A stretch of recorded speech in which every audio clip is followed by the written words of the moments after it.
Hello guys, and welcome back to a very exciting update on the EV project. And what you see in front of you is a coupler that will be used to couple my electric motor from the Nissan Leaf to the gearbox. You just see it there, the gearbox from the Land Rover Freelander. And this was turned on a lathe by a good friend of mine called John Norton, aka Nodge in Landizone, and he has made this for me he's basically machined it on his lathe to fit like so on the Nissan Leaf motor, and like so on the Freelander gearbox. So he left a couple of wee things for me to do. He left this little lip, you can just see here. I think it was, his lathe is quite a light duty one, so it was struggling a bit with the OEM Freelander clutch disc. So I'm going to grind that down now. But what he also did was, as you can see if you look inside there, there's more than two sets of splines. So what we've got here is we have the Freelander splines on the top. We have Fate 126 splines from a 1970s Fate on the back, and on the inside is another set of splines which I've discussed before. I can't remember exactly what the number of the part number is for them, but those splines are inside there. They've been machined to go right inside this coupler, and the idea is that I put the coupler onto the Nissan Leaf motor and then turn those inner splines so that there's no backlash. Turn them, say if the motor is rotating that way, then I turn those splines that way so that they catch the backlash, or the other way, or whatever way around it is, so that they stop this coupler from being able to sort of slop around, because the problem with these splines is they're not a perfect fit for the motor. So this is the way that we're going to try and get around the problem of having lots of slop back and forward. See, if I pull up beyond where the inner spline is, there's quite a bit of slop. Push it on in, very little slop, and whenever I'm finished working at this, I plan it to be zero slop. And John manufactured this in such a way that he put grub screws here to hold the inner spline while we get it welded. And then once we get a tack weld in there, then we can take that grub screw out and just weld the whole thing up. He's done a really nice job. Very, very pleased with this. But like I say, the plan now is to try and take this bit off, get it flush like this one is, ready for welding. So I shall do that now. And the way I'm going to do it, put that on there. And back to this again, an Ebike controller. And if I turn the knob, or turn the Ebike throttle, that starts to spin. And if I keep the Ebike throttle there for approximately 10 seconds, then let go, it's still spinning. And now what I'm going to do is take a grinder with a flat wheel and take that off.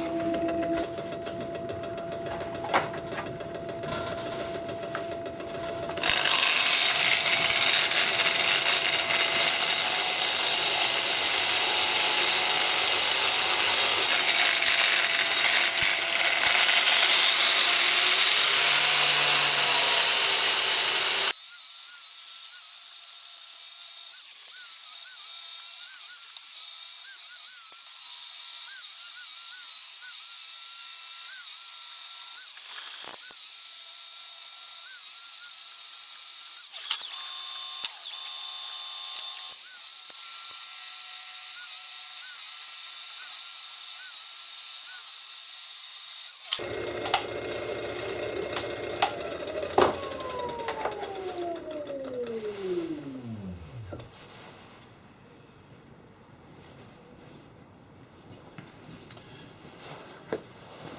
there you go. Almost perfect.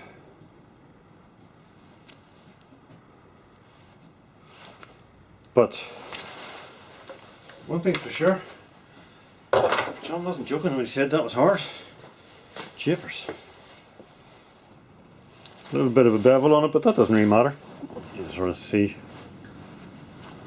Focus. You see there's a little bit of a bevel on it, but it does not matter.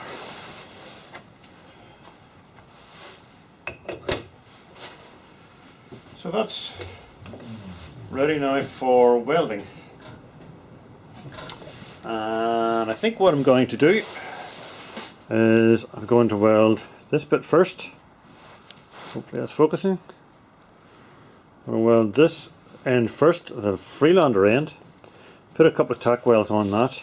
So long as it's straight with or square to the actual coupler, it doesn't matter what the position of that is. I can put a tack weld on the outer one. Tack weld there, a couple of tacks on just to hold this, and then put it back on here. Tighten up the inner spline. I can feel it's already come loose a bit. Tighten it up.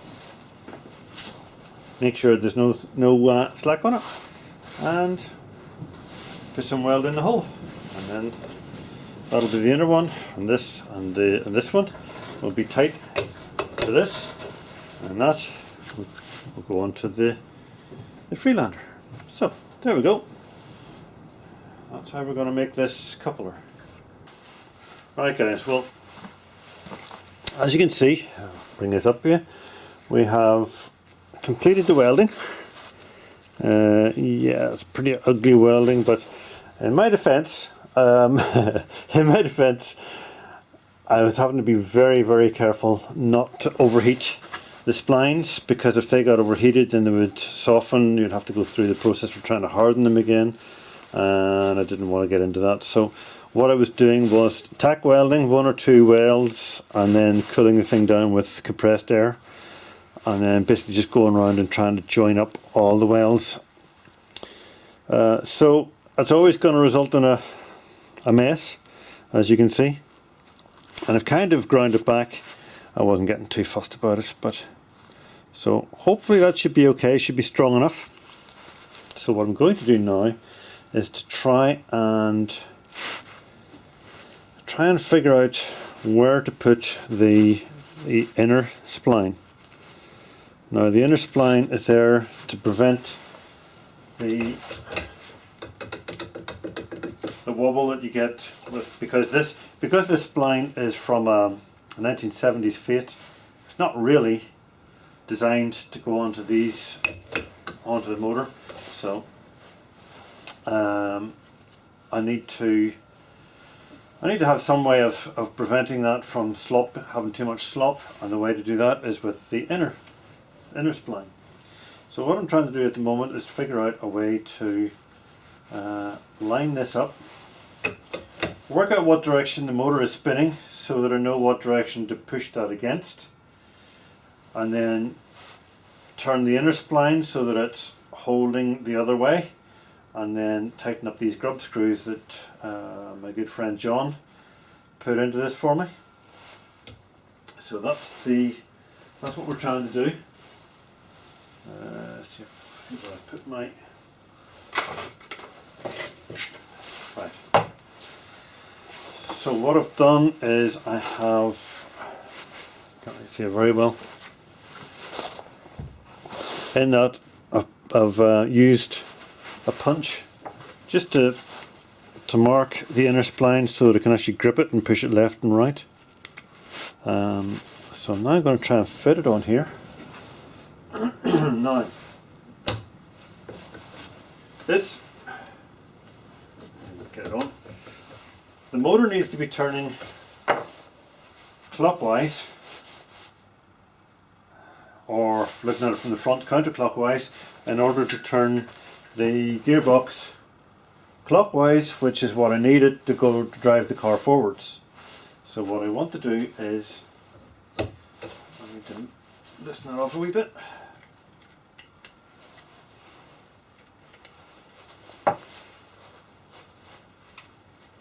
So get this in. There we go. That's it on. Now what I've also done is I've put, I don't know if you can see that or not, I'll try and bring you a bit closer. I'll zoom it in. You can see I have put some, just a bit of wire across the 3 terminals for the motor, and the reason for that is that will stop the motor from turning when I'm pushing against it. As you can see, it's actually now really hard to turn the motor because these wires are shorted out. So the motor wants to turn clockwise. Counterclockwise here? No. Yes, the motor is turning that way, which is clockwise for the motor and counterclockwise for me. So if the motor is turning that way, I need to turn the coupler to the right and then push the inner spline to the left, and while doing that, tighten that up.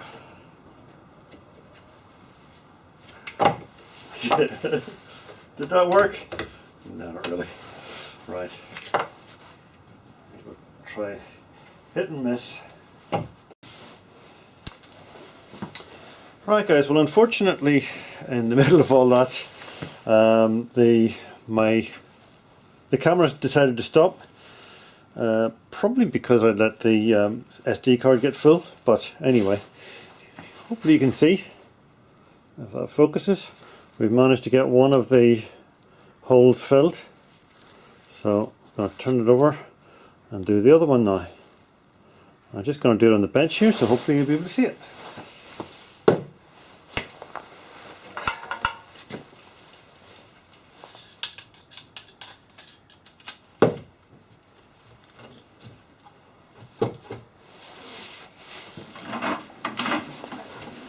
Now if any of you know anything about welding, you'll be able to see immediately that I'm a complete novice, numpty, useless, rubbish welder.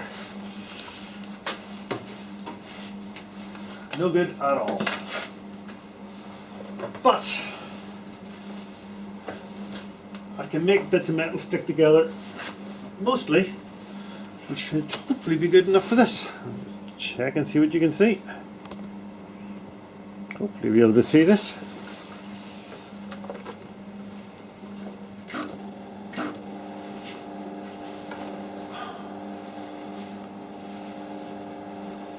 Right, we've got gas, we've got electric, we've got an earth.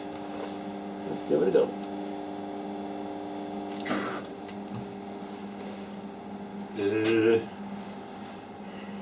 Probably no earth.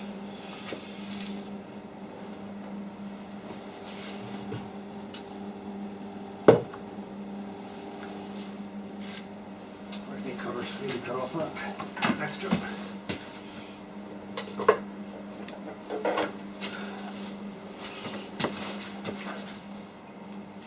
Told you it was a numpty when it comes to welding.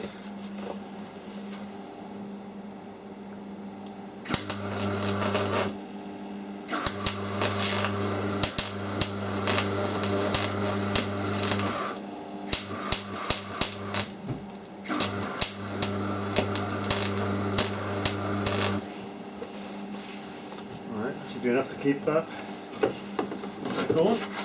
Alright, the compressed air. Pull it down.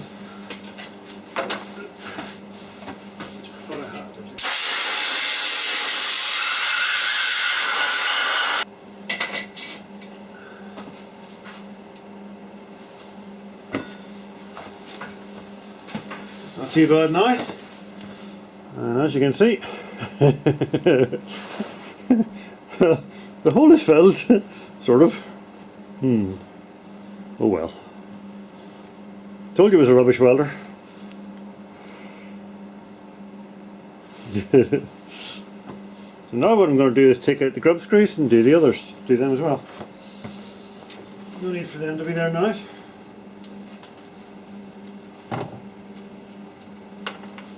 More's the point, make sure it still fits. Yep, lovely and tight.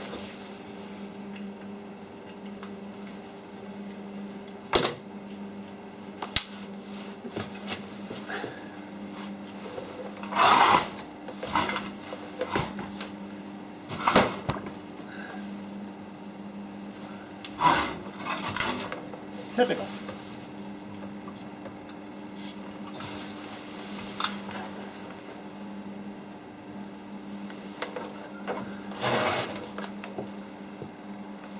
Ah yes, silly so and so. Got it. Not that it really matters how much, I don't need it anymore. But so now I can fill these holes.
Right, so I'll go ahead and weld the rest of this up and we'll come back when that's done.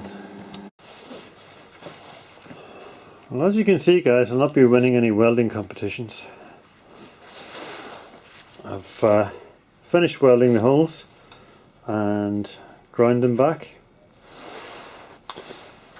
Although I won't win any welding competitions, that is a very nice fit. You can see there's,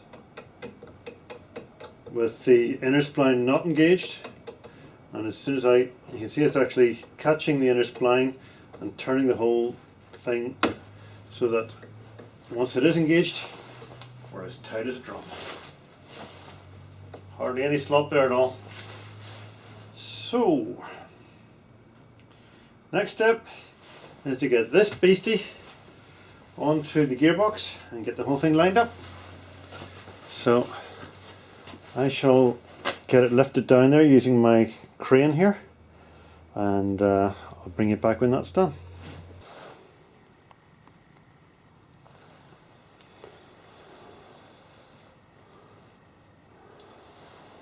Now some of you health and safety types out there might consider this to be a tad sketchy. And you know what? You'd be right.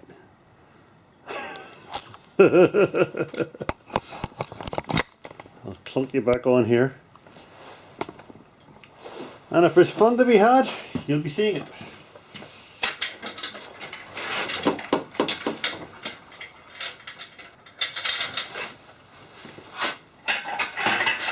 Just in case you're wondering why I'm using a crane or a hoist to lift this motor, that's because it's not that I can't lift it, but I do have a dodgy back, so I can't really afford to lift it and kill myself in the process. Much more fun to kill myself with a hoist.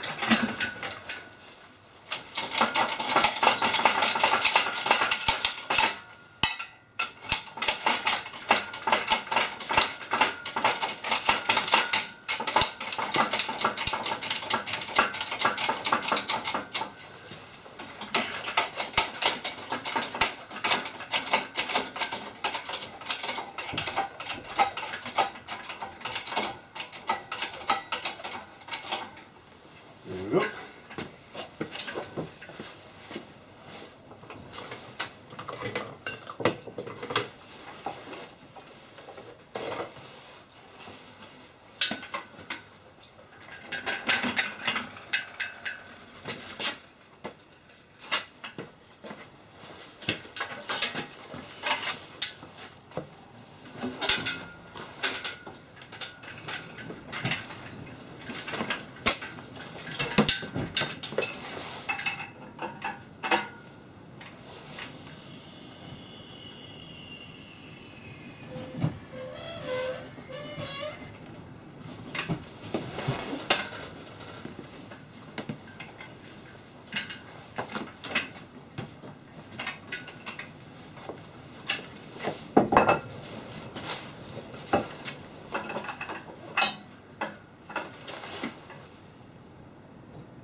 Out of the way.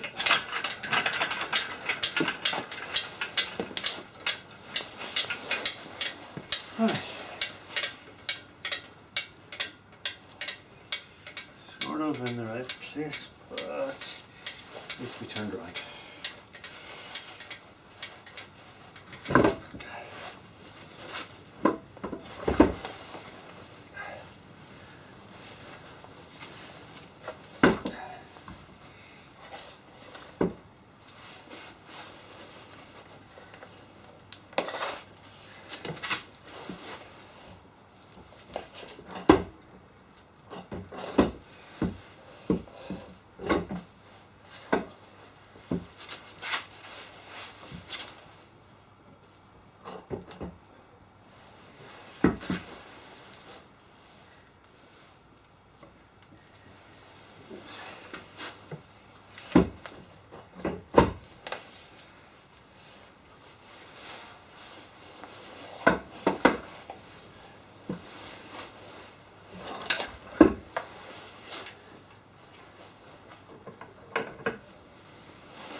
That's about right. Now I have to get it spinning up again and just confirm that it's still in the right place. I'll just bring you over here. There we go. Now you can see a bit better. Right. So we're plugged into the motor again. Turn on.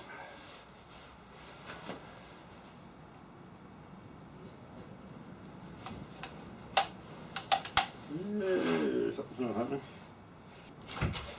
Why are you not working? No.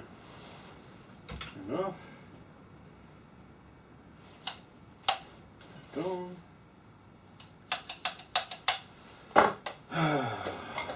There's always something. Check the little bolts.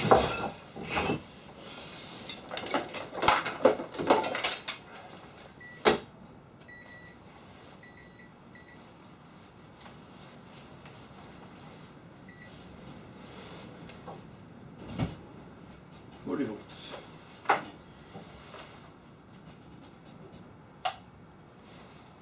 We're not working. Why is the controller not working? Cable is okay.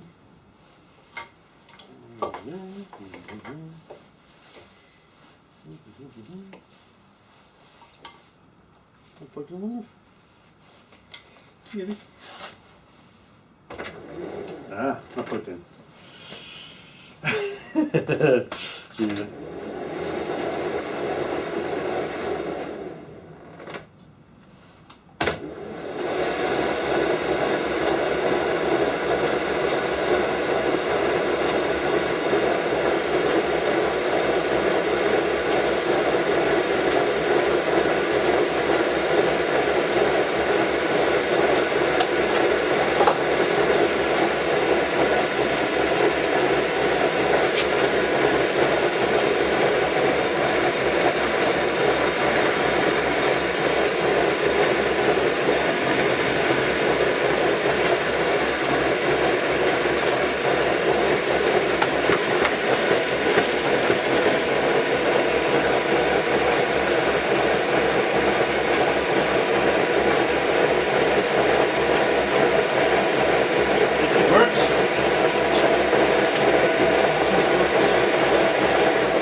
Put in the IRD now.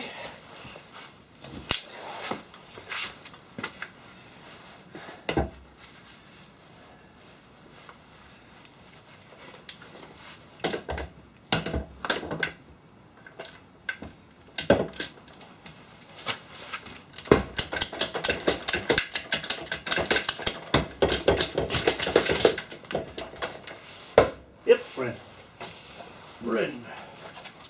Turn this off. Just going to get spinning when I'm not ready for it.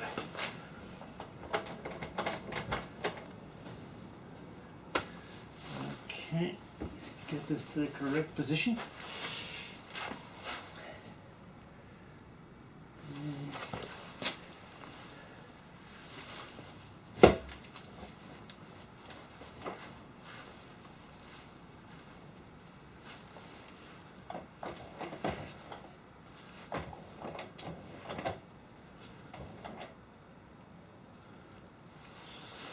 Right.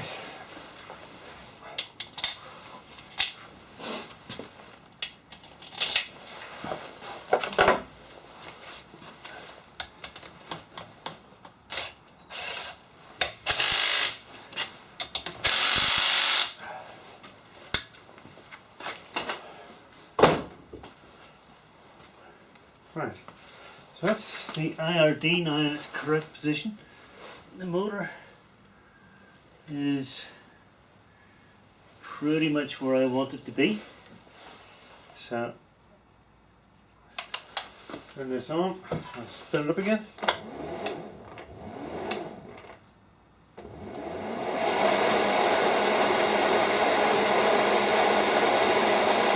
Put it on for 6 or 7 seconds at full speed. And then let go.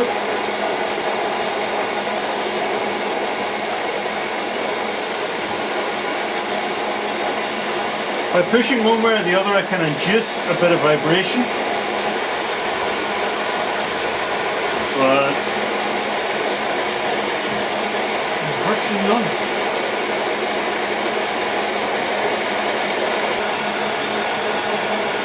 I can't get it to vibrate. Can't get it to do anything bad at all. If I push very hard, I can get a bit of vibration. Otherwise, nothing.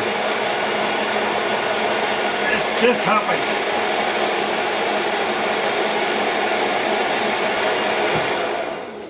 I'm translating out of gear.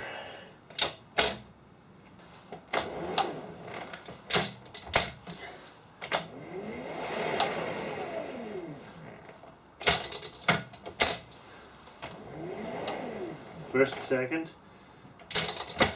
third, fourth, fifth,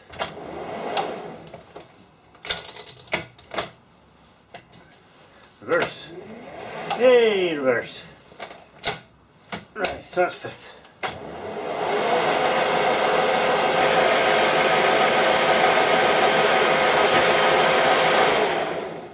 I'm happy with that. I'm going to mark it now. And then we'll go at it with the pillar drill. Yep, everything is good.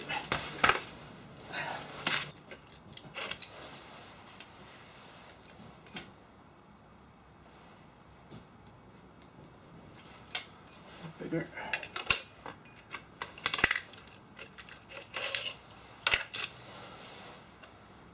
Too big.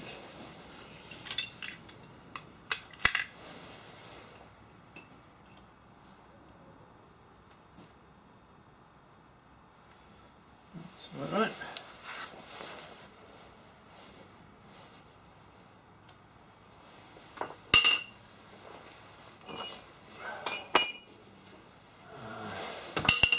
I can't get at that.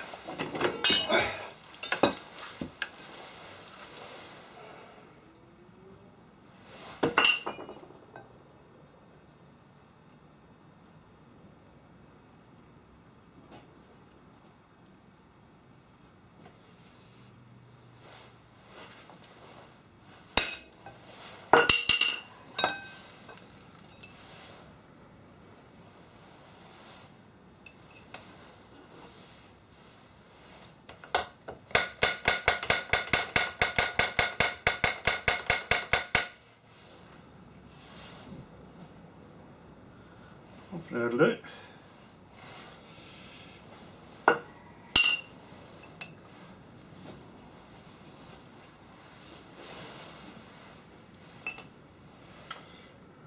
These bigger ones.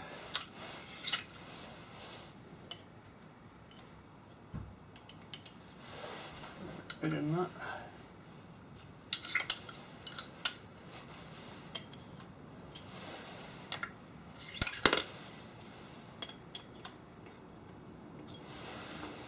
Bigger.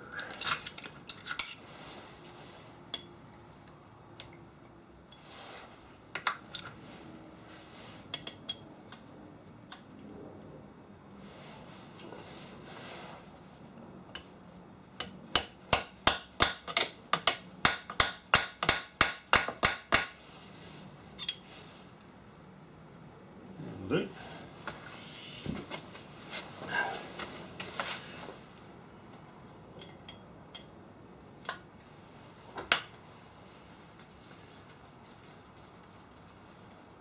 Just go out and mark these off, drill them out, tap them, and we are golden.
So we now have marks there and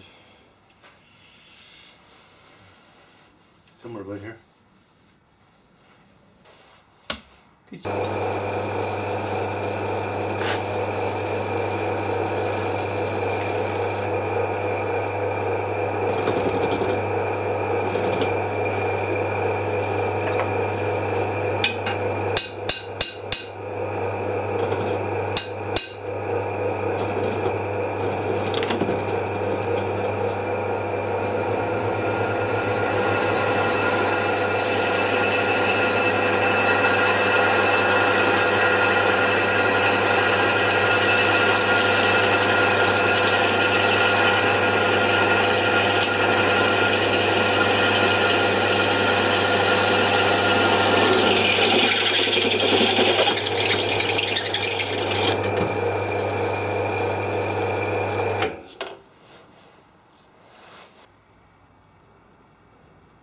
Okay guys, well I saved you the pain of watching me getting these things bolted together. Obviously when you're dealing in tolerances of down to a millimetre or so, things don't always go according to plan. Not when you're working with the, the tools that I've got to hand. So all of the bolts that have to go from the far side into this are now secure. And the bolts that hold the motor that direction are all secure. I've even had to use, as you can see, I cut down an old 1316. Is that what that is? 316? 13? I don't know. 916? Something like that. An old Imperial socket, which I've never used since I got this socket set 30 years ago. So we just cut that down to make a spacer so that this bolt could go in. As you can see, there wouldn't have been room for it otherwise. All the other bolts are in. The bolts that are holding the plate, the adapter plate in from this side are all in, and from this side are all in. So all of the bolts to hold this motor in place are in. The bolts to hold the IRD are in, as you can see. So there's a couple of things that I need to do. I need to put a spacer on the coupler, so I'm going to have to take it all apart again. But for now, this is completely secured, completely bolted together, and ready to go into the car, believe it or not. And as you can hopefully see, I'll see if I can line it up. Can't really line it up very well, but there is a tiny gap in there between the two. It's just about able to see it no more, maybe. But anyway, it's there. There is a gap. They're not touching. And if I take my e-bike throttle and turn it, it's all nice and smooth. No vibrations, no nasty wobbles, nothing causing any concern.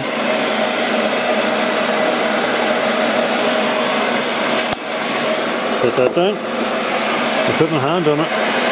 Yes, I can feel the gears turning, but there's no wobble or vibration or anything that would be of any concern.